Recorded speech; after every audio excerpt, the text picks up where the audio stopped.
What's up, guys? Mr. Dan here, back with my 2 days late reaction to the movie Black Phone, which I saw in the theater. Just a quick reaction. It was very good film. I'm glad I went. It occurred to me I typically don't see many horror films in the theater, surprisingly. The last two films I had seen before this were Spider-Man, No Way Home, and Shang-Chi. So I often go with family to see like bigger event movies.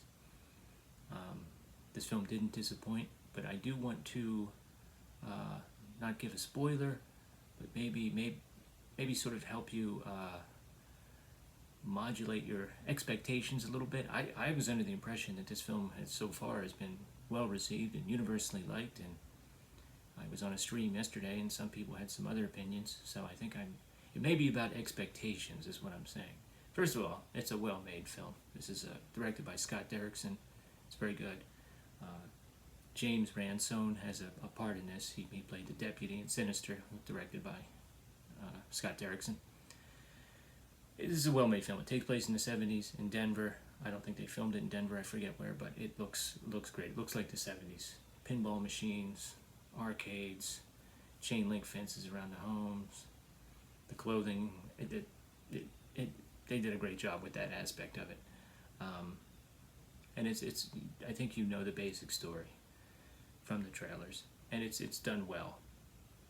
So that's pretty much my quick reaction. Atmospheric. I'm glad I saw it in the theater.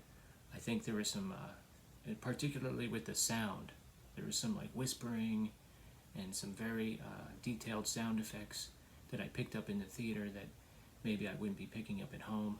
I did make a mistake. I went in. I wanted to sit somewhat close, but not too close.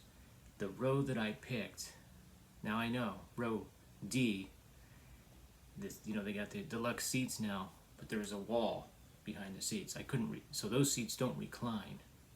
So you can put your feet up but not recline. And I went pretty much right after work, and I have to admit, there were a few moments where I nodded off. I have heard some people say that you could have trimmed this a little bit, and you probably could have. But overall, it was pretty good. I recommend it. And time will tell whether it's thought of as like a truly great film or a pretty good film, and I'm leaning towards more like a pretty good film. So if that's all you want to hear, fine. But if you kind of know what it's about and you want to maybe adjust your expectations a little, you stick around. Okay, I'm not going to tell you the ending or anything like that. And what I'm going to talk about involves the mask.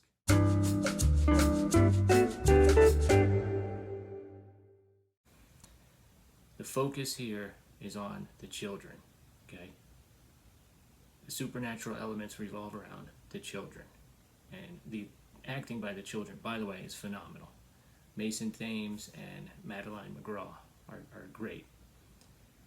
I almost think maybe having Tom Savini develop this mask that had different parts and different sections that you can swap out was a mistake, because it put a lot of emphasis on that character, the grabber, played by Ethan Hawke, who of course is an A-list actor and does a great job. So I think people are expecting this to be like a grabber-oriented movie, and I would say it's not.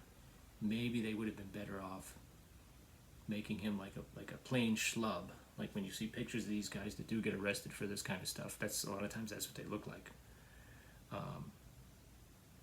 But then again, you wouldn't be able to grab people in the trailer and with the poster. So I don't know, but maybe just adjust your expectations, because I have heard people complain about the grabber.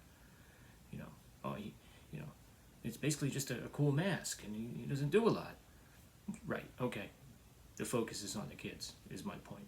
Okay. Thanks. Later.